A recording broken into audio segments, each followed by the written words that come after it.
ఈ రోజే కార్తీక పౌర్ణమి. అలానే కాకుండా మనకు శుక్రవారం పరమ పవిత్రమైన తిథి. ఈ తిథి రోజున మర్చిపోకుండా ఈ చిన్న నియమాలను ఆచరించుకుంటూ, అలానే కాకుండా రూపాయి బిళ్ళతో ఇలా చేస్తే చాలు, కటిక దరిద్రుడు కూడా కుబేరుడైపోతాడు. అలానే కాకుండా మీరు పట్టిందల్లా బంగారం అవుతుంది అని మనం చెప్పొచ్చు. కాబట్టి ఏంటంటే మర్చిపోకుండా ఈ పౌర్ణమి తిథి రోజున ఈ పరిహారం చేసేసుకోండి, సరిపోతుంది. చాలా మంచి రిజల్ట్ అనేది వస్తుందన్నమాట. నార్మల్గా కార్తీక మాసం అంటేనే పరమ పవిత్రమైన మాసం. అందులో వచ్చే పౌర్ణమి ఇంకా చాలా పవిత్రమైనదిగా భావిస్తూ ఉంటారు. పౌర్ణమి రోజున మనం ఏది చేసినా కానీ మనకు బాగా కలిసి వస్తుందని భక్తులు నమ్ముతూ ఉంటారు. ఈరోజు ఏంటంటే కనుకనండి, మనము వేకువజామునే నిద్ర లేచేసి చక్కగా చల్లనీళ్ళతో స్నాన కార్యక్రమాలు చేసుకుని ఇంటిని శుద్ధి చేసుకుని, అలానే కాకుండా ఇంట్లో మనం పూజ చేసుకుని రోజంతా కూడా ఉపవాసం ఉండి సాయంత్రం గుడికి వెళ్ళి అక్కడ 365 ఒత్తులను మనం వెలిగిస్తూ ఉంటాము. ఇలా దీపారాధన చేయటం వల్ల ప్రతిదినం దీపం అంటే పెట్టుకున్నంత శుభం మనకు అంటే శుభ ఫలితాలు లభిస్తాయి. అలానే కాకుండా ప్రతిదినం పూజ చేసినంత ఫలితం కూడా మనకు దక్కుతుంది. ఇలా దీపారాధన చేయటం వల్ల ఏంటంటే మన కుటుంబంలో సంతోషం పెరుగుతుంది. ఆరోగ్యాలతో ఏంటంటే కనుక మనం ఉండగలుగుతామని చెప్పొచ్చు. అలానే శివకేశవుల అనుగ్రహం కూడా కలగటానికి అవకాశం ఉంటుందన్నమాట. కార్తీక పౌర్ణమి రోజున కొన్ని నియమాలను పాటించడం వల్ల మనం ఏంటంటేనండి దరిద్రాల నుంచి బయటపడవచ్చు అని మనకు పండితులు చెబుతున్నారు. పౌర్ణమి అనేది ఏంటంటే కనుక ప్రతి నెల వచ్చే పౌర్ణమి కంటే కూడా ఇప్పుడు వచ్చే ఈ పౌర్ణమి కొంచెం శక్తివంతంగా ఉంటుంది అని మనకు శాస్త్రాలు చెబుతున్నాయి. కాబట్టి ఈ పౌర్ణమి తిథి రోజున మనం ఏది చేసుకున్నా కానీ మంచి ఫలితాలు అయితే వస్తాయి. కాబట్టి ఏంటంటే ఈ కార్తీక పౌర్ణమి రోజున ఖచ్చితంగా ఈ చిన్న నియమాలను ఆచరించేసుకుంటే చాలా మంచి రిజల్ట్ అయితే మీరు పొందవచ్చు. అలాగే వచ్చేసి పౌర్ణమి తిథి రోజునండి మనం ఏంటంటే ఇలా సాయంత్రం పూట అండి మనం ఖచ్చితంగా ఇంట్లో కూడా ఒకసారి మళ్ళీ దీపం పెట్టుకొని మనం గుడికి వెళ్ళేసి ఏంటంటే అక్కడ కూడా దీపారాధన చేసుకోవాలి. అలా చేసుకుంటే చాలా మంచిది. సాయంత్రం గుమ్మం దగ్గర 2 మట్టి ప్రమిదల్లో అంటే నువ్వుల నూనెను పోసేసి ఒత్తులను వేసేసి మన గుమ్మాల దగ్గర 2 అంటే మట్టి దీపాలను వెలిగించుకోవాలి. ఇలా దీపాలను వెలిగిస్తే ఆ దీపం కాంతి అనేది ఏంటంటే లక్ష్మీదేవికి స్వాగతం పలుకుతూ ఉంటుంది. దేవతలకు ఏంటంటే కనుక స్వాగతం పలుకుతూ ఉంటుందన్నమాట ఆ దీప కాంతి అనేది. కాబట్టి ఖచ్చితంగా మట్టి ప్రమిదలతోనే మీరు ఏంటంటే దీపారాధన చెయ్యండి. ఇక తర్వాత ఏంటంటేనండి మనం అంటే పౌర్ణమి కదా, చాలా పవిత్రమైనది. పౌర్ణమి లక్ష్మీదేవికి ఎంతో ఇష్టకరమైనది. అలానే కాకుండా శివపార్వతులకు కూడా అంకితం చేయబడుతుంది. కాబట్టి మీరు ఏంటంటే కనుక ఇలా నియమాలను ఆచరించుకుంటూ చక్కగా ఫలితం పొందండి.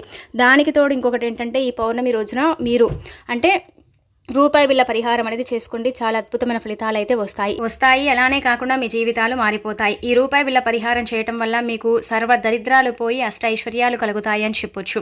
నార్మల్గా ఏంటంటేనండి పౌర్ణమి అంటే ప్రతి నెలలో మనకు వస్తుంది కదా, ప్రతి నెల కంటే కూడా ఏంటంటే ఈ కార్తీక పౌర్ణమికి శక్తి అధికంగా ఉంటుందన్నమాట. ఈ పౌర్ణమి మనకు శుక్రవారం వచ్చింది. అలానే కాకుండా కృతికా నక్షత్రంతో కలిసి వస్తుంది.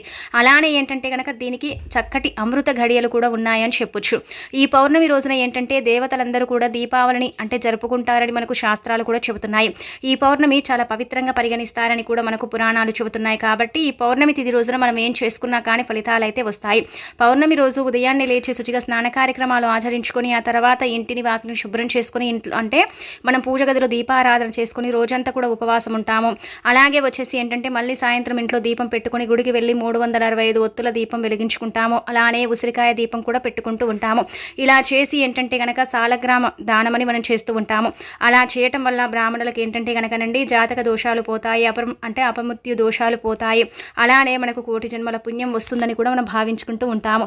ఈ నియమాలన్నీ కూడా ఏంటంటే పౌర్ణమి తిథి రోజున మనం ఆచరిస్తూ ఉంటాము. ఈ రోజు ఏంటంటేనండి గుర్తుపెట్టుకోండి, సాయంత్రం గుడికి వెళ్ళి 365 ఒత్తులను వెలిగించేటప్పుడు ఆడవారండి మర్చిపోకుండా ఏంటంటే కనుక ఈ రంగు బట్టలు ధరిస్తే చాలా మంచిదండి. భర్తకు ధనయోగం కలుగుతుంది అని మనకు పండితులు చెబుతున్నారనమాట. అందుకే మనం ఏంటంటేనండి గ్రీన్ కలర్లో ఉండే శారీ కానీ రెడ్ కలర్లో ఉండే శారీని కానీ కట్టుకొని 365 ఒత్తులు ఏ స్త్రీ అయితే వెలిగిస్తుందో అలాంటి వాళ్ళ యొక్క భర్త సంపాదన విపరీతంగా పెరగటానికి అవకాశం ఉంటుందని చెప్పొచ్చు. కాబట్టి ఈ నియమాలు కూడా ఖచ్చితంగా ఆచరించండి. 365 ఒత్తులు వెలిగించేటప్పుడు ముందుగా ఏంటంటే కనుకనండి మనము ఆ ఒత్తులను ఆవినేతిలో నానబెట్టి పెట్టుకోవాలి.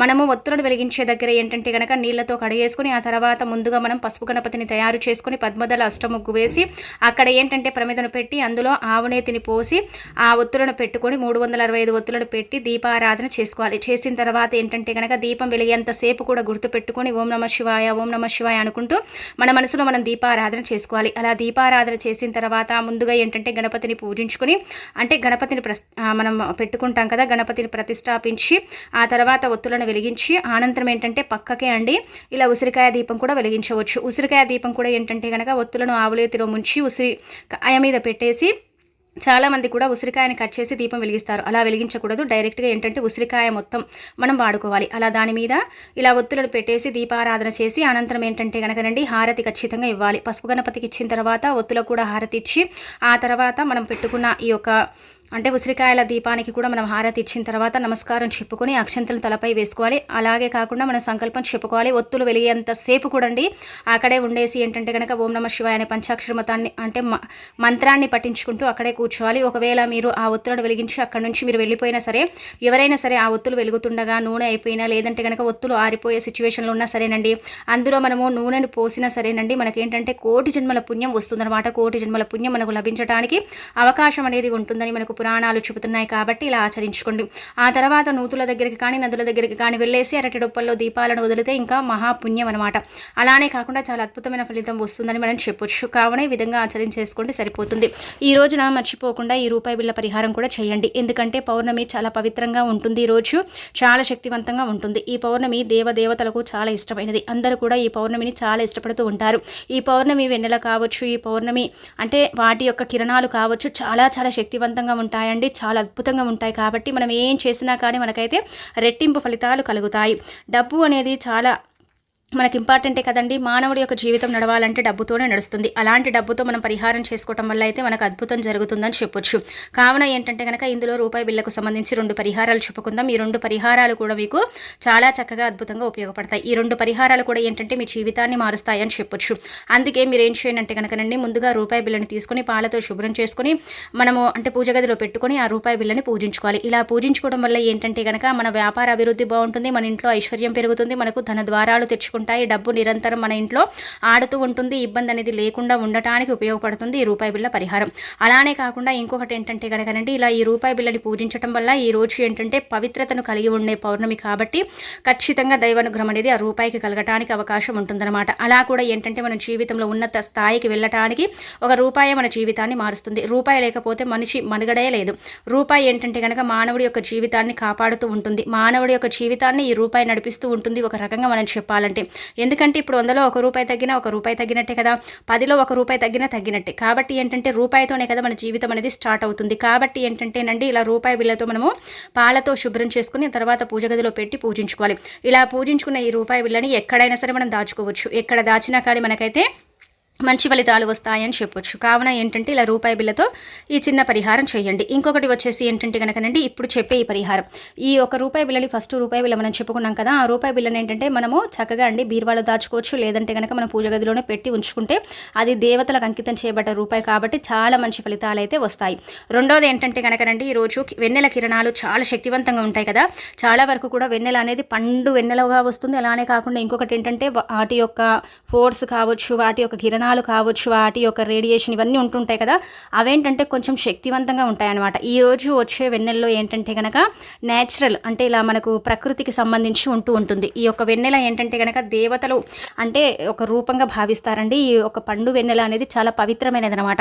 ఈ వెన్నెల కిరణాలు పడేలాగా 1 రూపాయి బిళ్ళని మనం పెట్టుకోవాలి. ఆ రూపాయి బిళ్ళని ఏంటంటే కనుక మన ధాబా పైన కావచ్చు, లేదంటే కనుక మనము నార్మల్గా చూసుకున్నట్టయితే ఇక్కడ ఏంటంటే మన ఇంటికి మనకు ఎక్కడైతే పండు వెన్నెల పడుతుందో మన బాల్కనీ అలానే మన ధాబాల పైన కానీ ఈ రూపాయి బిళ్ళని పెట్టుకోవాలి. పెట్టేసి ఏంటంటే కనుక రాత్రంతా కూడా దాన్ని వదిలేయాలి. అంటే వెన్నెల మనకు ఈ రోజు ఏంటంటే 7 గంటల నుంచి కూడా రాత్రి 11 గంటల వరకు కూడా చాలా పవిత్రంగా ఉంటుంది. కాబట్టి రూపాయి బిళ్ళని తీసేసుకుని ఈ విధంగా ఆచరించడం వల్ల అయితే మంచి ఫలితాలు వస్తాయి. ఎక్కడైతే వెన్నెల ఉంటుందో అక్కడ పెట్టుకోవాలి. అలా పెట్టడం వల్ల ఏంటంటేనండి ఆ రూపాయి బిళ్ళ చాలా వరకు కూడా పవిత్రంగా మారుతుంది. అలా పవిత్రతను కలిగి ఉంటుంది కాబట్టి మనమైతే అద్భుతాలను చూసే అవకాశం కూడా ఉంటుంది అని మనం చెప్పొచ్చు. అందుకే ఈ రోజు పౌర్ణమికి చాలా శక్తి ఉంటుందని నమ్ముతూ ఉంటారు. ప్రతి ఒక్కరు కూడా ఏంటంటే పౌర్ణమి రోజు నియమాలను ఆచరిస్తారు, శివారాధన చేస్తారు. అలానే కాకుండా ఏంటంటే శివాలయాలన్నీ కూడా ఏంటంటే భక్తులతో కిటకిటలాడుతూ ఉంటాయి. ఈ రోజు ఎక్కడ చూసినా కానీ దీపాల వెలుగుతో ఏంటంటే చక్కగా దేవాలయాలన్నీ కూడా వెలిగిపోతూ ఉంటాయి. ఇండ్లకు కూడా ఏంటంటే కనుక చక్కగా దీపారాధన చేస్తూ ఉంటారు. ఈ రోజు నోములు వ్రతాలు ఇవన్నీ కూడా ఆచరిస్తూ ఉంటారు. అలానే కాకుండా ఈ రోజు దాన ధర్మాలు చేస్తూ ఉంటారు. దానికి తోడు ఇంకొకటి ఏంటంటే కనుక ఈ రోజు అంటే చాలా పవిత్రమైన రోజుగా పరిగణిస్తారు. అందుకే ఏంటంటే కనుకనండి పౌర్ణమి చాలా పవిత్రమైనదిగా పరిగణించడంతో పాటు చాలా పవిత్రతను కలిగి ఉంటుందని కూడా చెప్పడం జరుగుతుంది. కాబట్టి ఇలా మీరేంటంటే ఆచరించుకోండి. ఇక అనంతరం వచ్చేసి ఈ రోజు ఏంటంటే కనుకనండి మనం ఇలా రూపాయి బిళ్ళతో ఏంటంటే ఈ చిన్న చిన్న పరిహారాలు చేసుకోవటం వల్ల చాలా మంచి రిజల్ట్ అయితే చూడవచ్చు అనమాట. ఎక్కడైతే రూపాయి బిళ్ళని వెన్నెల కిరణాలు పడేలాగా మనం పెట్టుకుంటామో అక్కడ ఏంటంటే మనకు అష్ట ఐశ్వర్యాలు కలుగుతాయని మనకు పురాణాలే చెబుతున్నాయి. కావున ఈ విధంగా మీరు ఆచరించేసుకుని ఫలితం పొందండి. ఇక ఆ తర్వాత వచ్చేసి ఈరోజు ఏంటంటే కనుకనండి మనము అంటే వెన్నెల పండు వెన్నెల కదా, ఈరోజు పవిత్రమైనది కదా.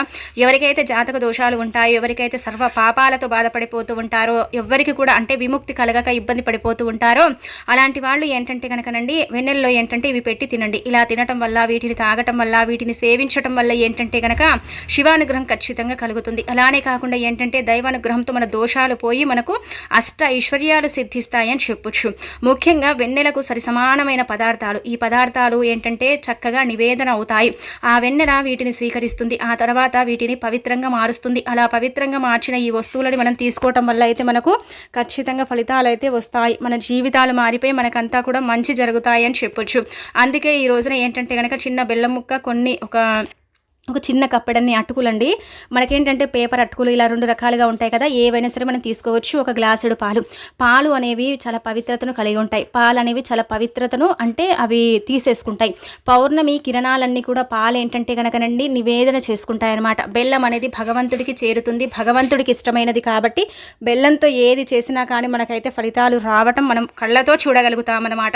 కాబట్టి ఈరోజు పాలు, అటుకులు, బెల్లము ఈ 3 కూడా అండి మర్చిపోకుండా గుర్తుపెట్టుకోండి. మీ సర్వ దరిద్రాలు పోయి మీ జీవితాలు మారి కటిక దరిద్రుడు కూడా కుబేరుడు కావాలి, జాతక దోషాలు పోవాలి, అన్ని రకాల సమస్యల నుంచి బయటపడాలి, ఇబ్బందులు ఉండకూడదు.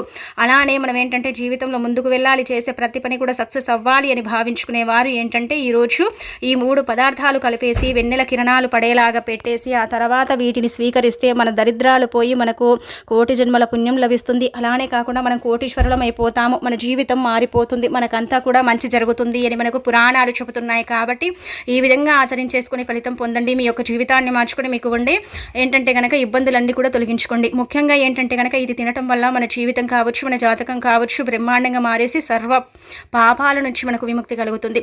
ఈ రోజు ఏంటంటేనండి వెన్నెల్లో ఏంటంటే కనుక 44 నిమిషాల పాటు కానీ 14 నిమిషాల పాటు కానీ వదిలేసి ఆ తర్వాత దాన్ని స్వీకరించాలని శాస్త్రం చెబుతుంది. కాబట్టి ఈ విధంగా ఆచరించండి, ఆచరించేసి ఫలితం పొందండి. మీ యొక్క జీవితాన్ని మార్చుకొని మీకు ఉండే జాతక దోషాలన్నీ కూడా పోగొట్టుకోండి. అలానే కాకుండా ఏంటంటే ఇబ్బందులు వస్తూ ఉంటాయి కదా జాతకం వల్ల, అలాంటి జాతకంలో ఇబ్బందులు వచ్చేవారు కూడా ఈ యొక్క పరిహారం చేసుకోవటం వల్ల అలాంటి ఇబ్బందులు కూడా తొలగిపోతాయని శాస్త్రం చెబుతుంది. కాబట్టి ఈ పౌర్ణమి తిథిని అస్సలు వదులుకోకండి. తిథివార నక్షత్రం బాగుంది కాబట్టి మంచి ఫలితాలు వస్తాయి, మన జీవితాలు మారిపోయి మనకు అదృష్టాలు కలిగి భగవంతుడి యొక్క అనుగ్రహం సంపూర్ణంగా కలుగుతుంది, కోటి జన్మల పుణ్యం లభిస్తుంది. అలానే కాకుండా ఏంటంటే మనం కోటీశ్వరులం లాగా మారడానికి కూడా అవకాశం ఉంటుందని చెప్పుకోదగ్గ విషయం. కాబట్టి చిన్న చిన్న నియమాలను ఆచరించుకుని ఫలితం పొంది మీ జీవితాన్ని మార్చుకోండి.